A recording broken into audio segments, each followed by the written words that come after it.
Da da yenu da da yenu da da yenu da yenu da yenu. Shalom, friends. Today I want to talk to you for a moment about the fourth step of the Haggadah.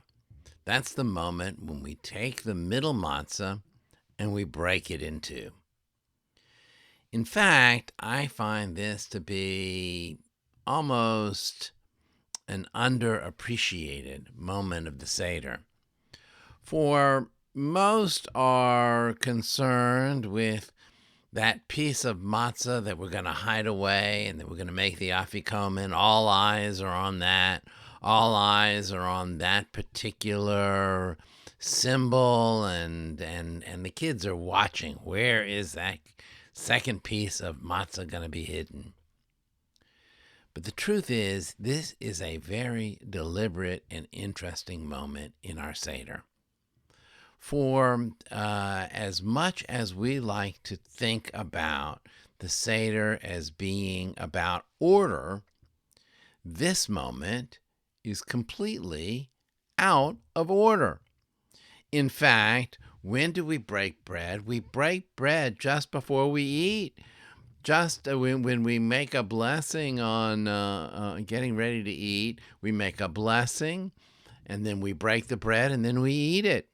But here, we're at the beginning of the Seder, near the beginning of the Seder. Here, there's quite a while before we're going to eat. Now, there's a lot of Talmudic literature and technical literature about this moment, but let me suggest to you that this moment of breaking that middle matzah in half is deliberately placed here because the message is that the matzah is going to be part of the story.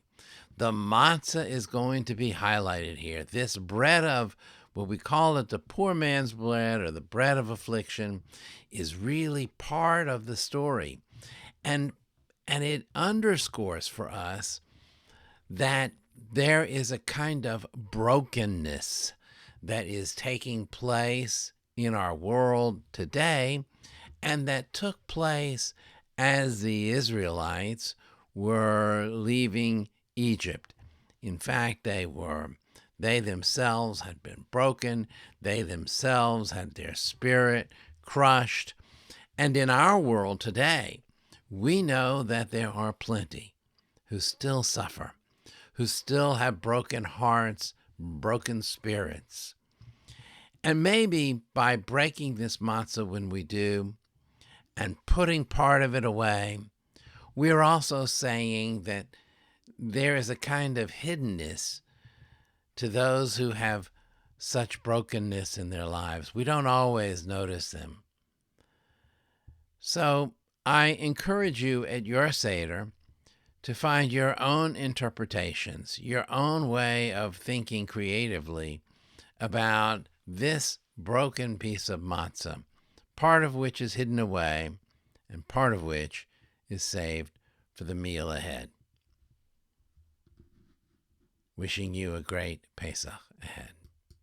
Da da yenu da da yenu da da.